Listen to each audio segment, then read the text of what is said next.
Hello, I'm Simon Roderick from Fram Search. I'm delighted to be joined today by David Hazelton, who's a business coach. We're going to be discussing growth and how to grow your company, and with a particular focus on the wealth management market. Now, Fram today is in lots of different industries, but wealth management is very much part of our history and an important part of our business. David, thank you for joining me. How are you? I'm really good, thanks, Simon. Yeah, enjoying lockdown, of course. Looking forward to when the world gets back to some level of normality. Yeah, I think we all are actually, and the numbers seem to be going in the right direction. Yeah, absolutely. We obviously had the budget yesterday, so I'm not sure when this recording is going to go out. But what are your initial thoughts? I think my initial thoughts are, the Chancellor seems to have handled things quite well.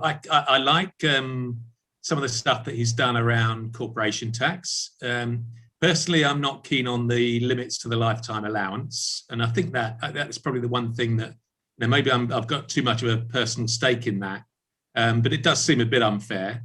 But broadly, he's got to make some tough decisions. So I think he's done well, and I think the corporation tax is interesting because he's putting corporation tax up. But in my understanding of how corporation tax works, most people running businesses that have not done well over the last year won't pay any corporation tax because they'll have losses.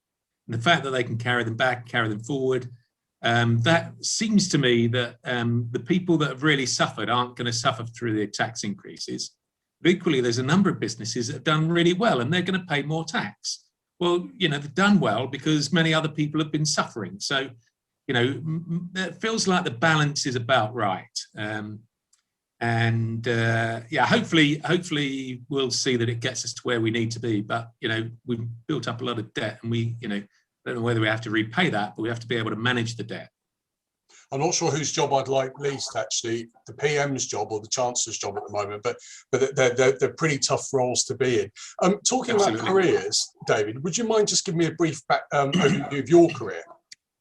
Yeah, so I joined the financial services business in 1974, worked for a company called Equity and Law. And I moved into sales in 1979. Now, in those days, there was no regulation. So all those wealth managers and advisors that kind of think about where the world is today, it's come a long way over that period of time. I joined a company called Allied Dunbar in 1984, was in sales, then moved into management in 88, and then sort of up through the ranks, was deputy sales director when I left there. And I consider Allied Dunbar as being the place where I kind of learned most of the stuff that I utilize now. Then I joined Celestia, was there for a couple of years as sales director. Then I joined a private bank called Dexia, who are kind of now, I think, rolled up into the Belgian government, owned by the Belgian government.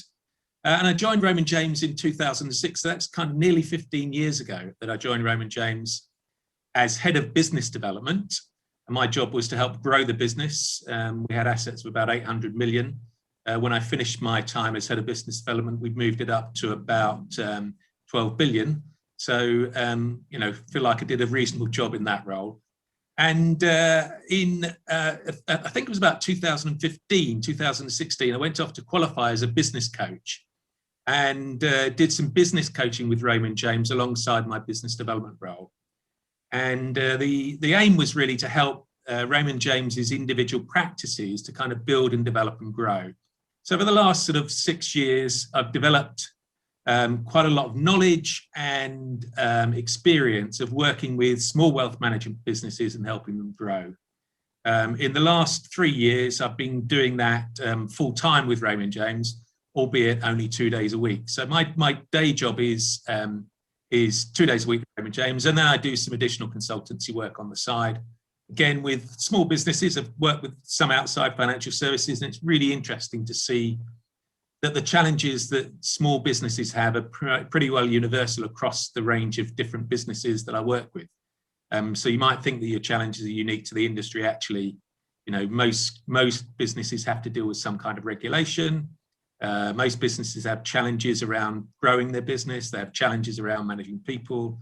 There's lots of things in those areas that I can really help with.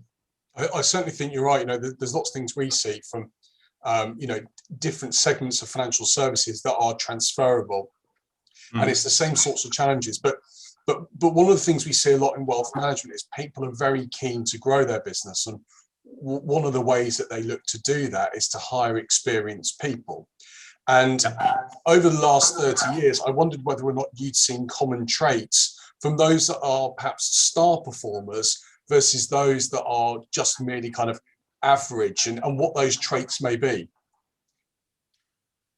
Okay, so I think there's a number of kind of spin-offs to that question. I think first of all, I think what makes a successful advisor. I think what makes a successful advisor. There are a number of things, but one of the things that kind of gets missed a lot is really getting a proper understanding of the client, what's important to the client, what their needs are, what they're trying to achieve. And I think even now, even though we've moved into much more holistic planning, there's still too much focus on solutions and not enough focus on understanding needs. And I think that probably is what makes the distinction between the really good advisors and not so good advisors. But then when it comes to kind of building a business, so I'm thinking now more about the owner of a wealth management business trying to build.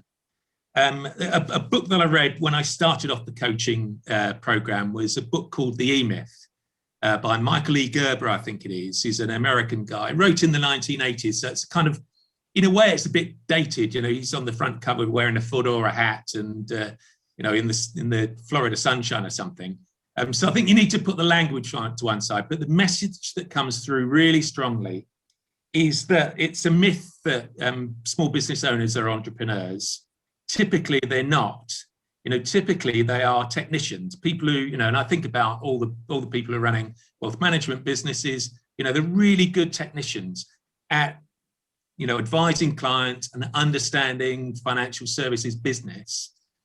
But what they don't typically have when they start up in practice is they don't have the management skills and they don't really have the entrepreneurial skills.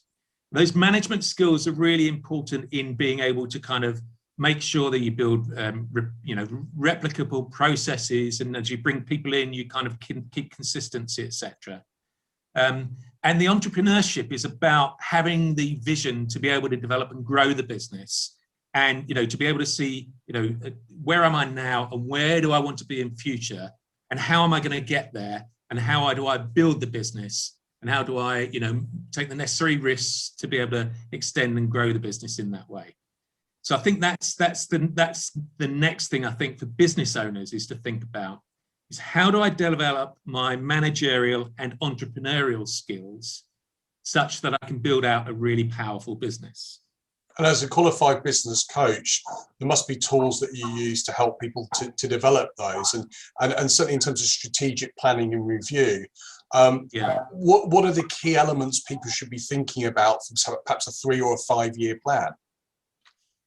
Yeah, okay. So, the process I use, I'll kind of outline to you. And I think where I always start, this is where I think a lot of people go wrong. I always start with some goal setting for the individual. What do they want to achieve from their life? So we don't just look at the business, we look at, what do they want from their career, their family, their friends and social, the spiritual aspects of their life. What's important to them in a holistic way when they're looking at their own life? And then the business is often one of the vehicles that helps them to achieve that. And they need to be prepared to look at that circle of their life and say, what am I prepared to compromise on right now? Because when you're building a business, it really is time and energy intensive. And so you need to make sure that you don't lose sight of those other things in the business. And so when you start thinking about where do you want to take the business, what I always say to people is, look at where you want your life to be in 5 years' time. And then let's look at what the business needs to be like in 5 years' time to be able to get there. And once you've got that vision of what you want, you've got to work out the kind of, the process I use is a really quite simple one, which is, where am I now? Where do I want to be? What are the various ways of getting there? And what is the right way for me right now? And it's that kind of thing of doing some proper analysis of your business. So I start to introduce some strategic thinking tools. Most people have done a SWOT. We'll talk about that in a moment. Pest Analysis is the other one that I like. So Pest Analysis is looking at the political, the economic, the social, and the technological environment, and trying to understand where your business is in the world, and the trends that are likely to impact on your business, like regulation and the use of technology, and how people are thinking. We've got lots of talk now about ESG in the financial world. So what are those trends that are likely to impact on your business over the next 5 years? Then I get people to do a SWOT. And the thing I love about SWOT is I've seen so many people, when they're building their business plan, is they do the SWOT and then they put it to one side and then they start thinking about what they're going to do.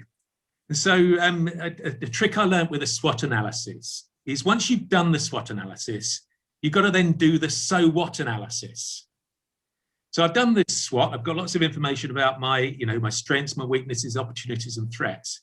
But so what? What is it telling me about my business right now that's going to impact on me for my future vision? And it's from there that you start to define some of the strategies, some of the key areas that are going to drive your business forward over the next 5 years. So you might come out of that and say, well, my so what is that we're really good at delivering a great service to our clients, but we're not very good at marketing it and finding new clients. So that could then become a strategic area that you work on. So once you've got the SWOT, the next thing, and the so what analysis, the next thing is start brainstorming. So what are all the things that I might need to do to be able to create this vision in my business, based on knowing where I am now? And often that's about filling gaps, etc. Brainstorming is great because it's so kind of gives you freedom to think, and you can think out the box and you can create all kinds of ideas. But what I find most people struggle with then is actually prioritizing and analyzing what are the things that really are the best things to do.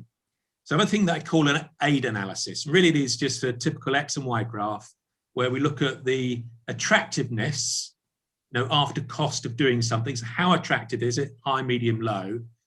And then the implementation difficulty. And there's kind of 4 stages to that. There's easy, relatively, somewhere between hard and easy. Then there's hard, and then there's mission impossible. And what people do when they start to do that analysis, they look at some of the ideas and they go, that's actually mission impossible now. So maybe we're not in a position where we can implement that at the moment, but as we build some of these other things in, maybe that becomes possible further down the road. So that aid analysis is really, ideally what you want is some highly attractive things that are easy to implement, but usually you've done those. But what it does is help you to prioritize some of the things that you can do to take the business forward. So, so once you've got the aid analysis, you can start to build the plan. And what I typically try and encourage people to do is to think about it in terms of 3 levels. So what's the objective? What's the vision that we're aiming for in 5 years' time? And I typically encourage them to think about some hard measures around revenue or assets under management, number of clients, that kind of thing.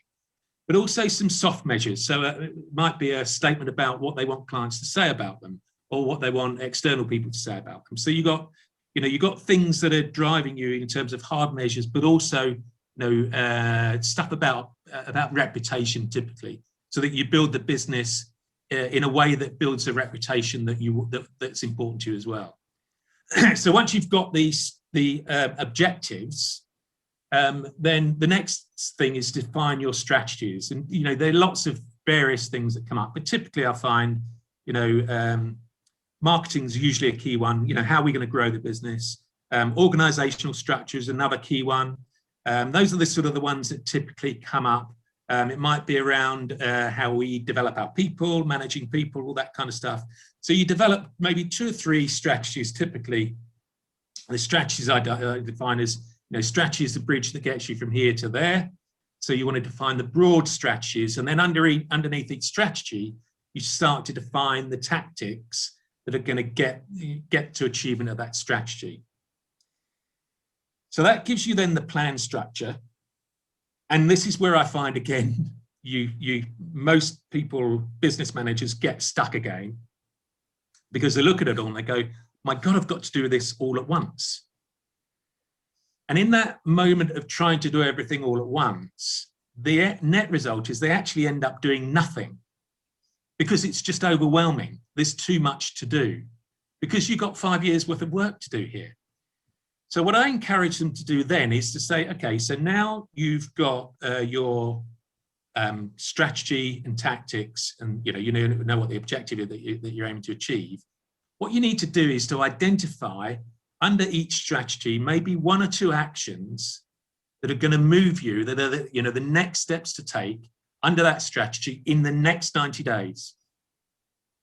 So what are the key actions that you have to take? You end up with maybe 4 or 5 things that you've got to do in the next 90 days.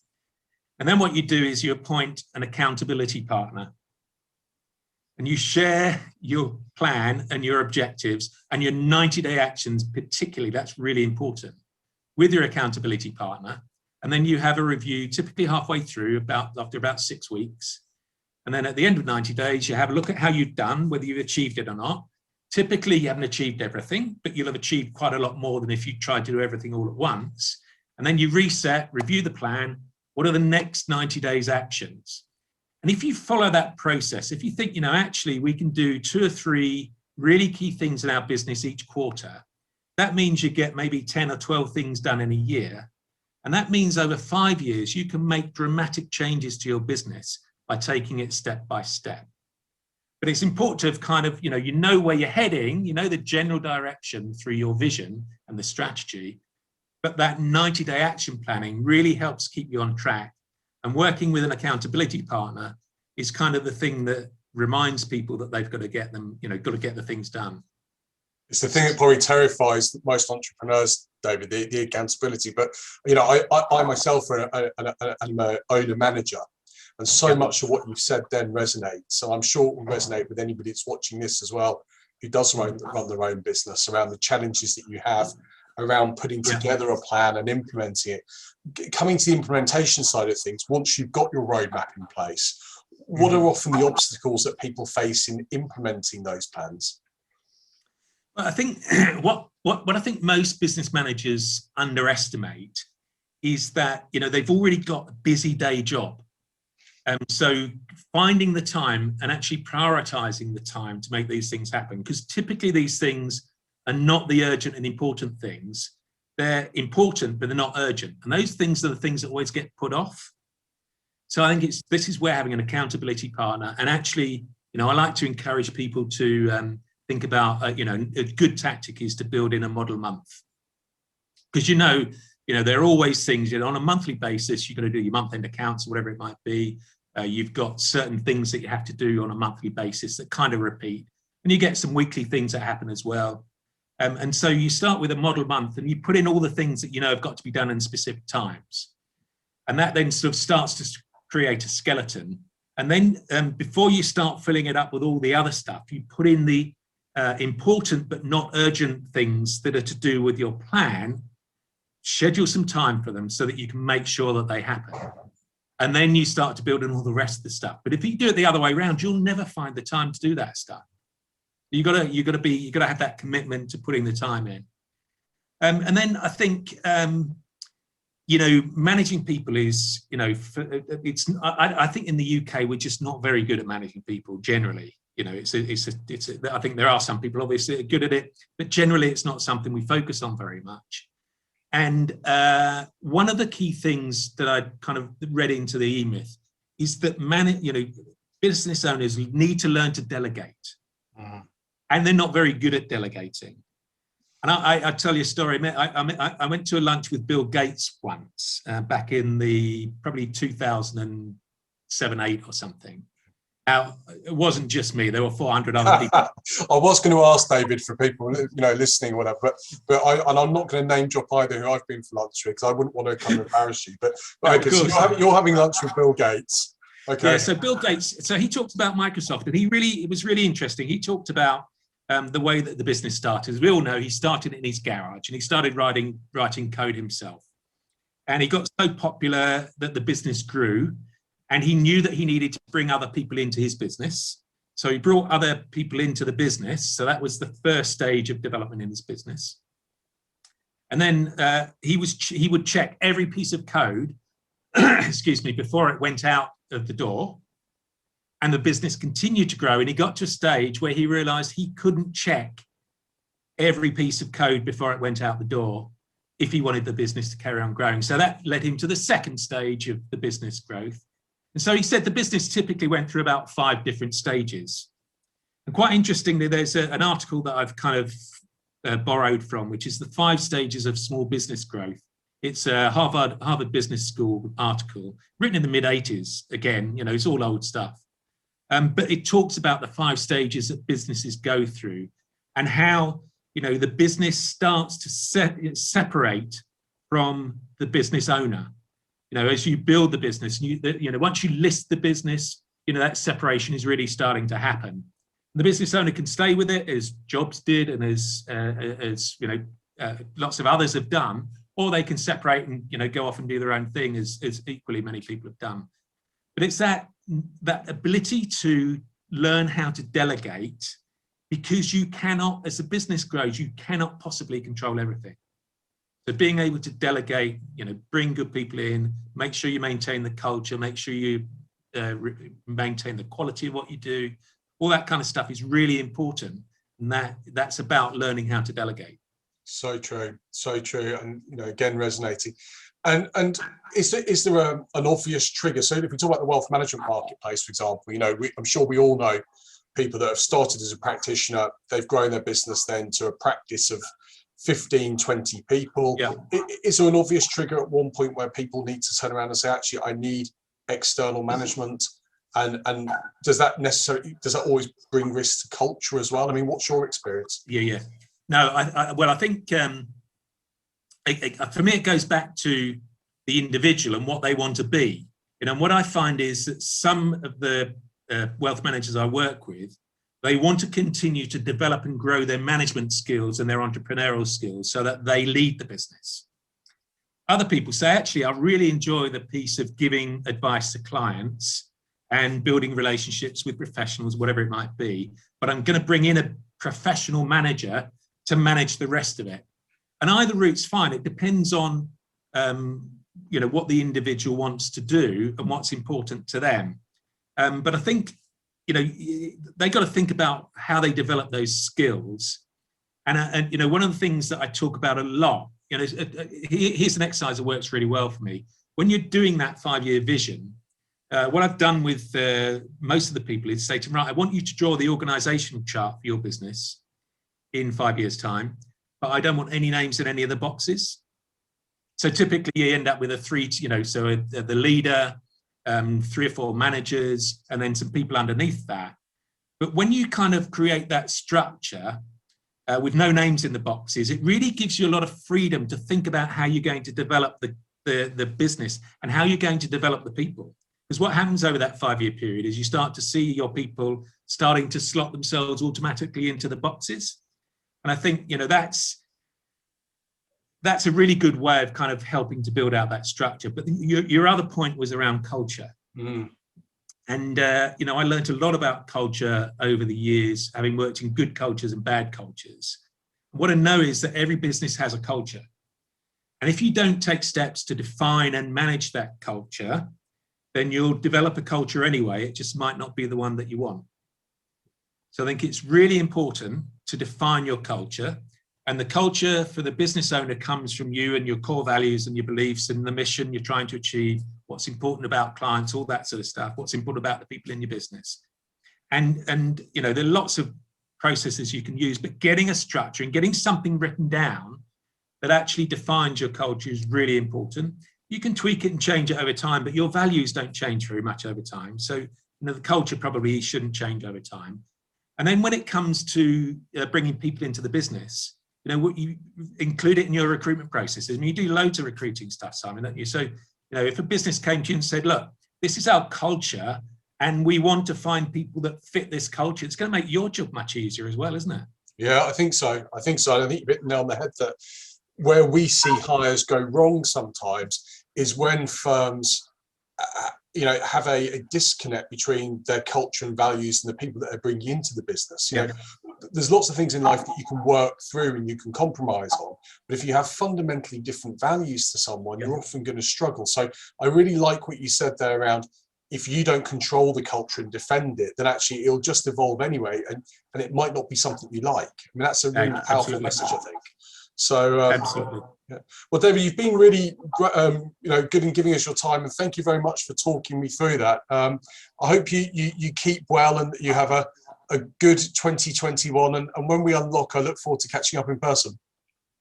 Yeah, great stuff. And of course, if anybody wants to need more detail, then you can contact me and I'm happy to help. Brilliant. Thanks for your time, David. Take care. Thanks, Simon. Good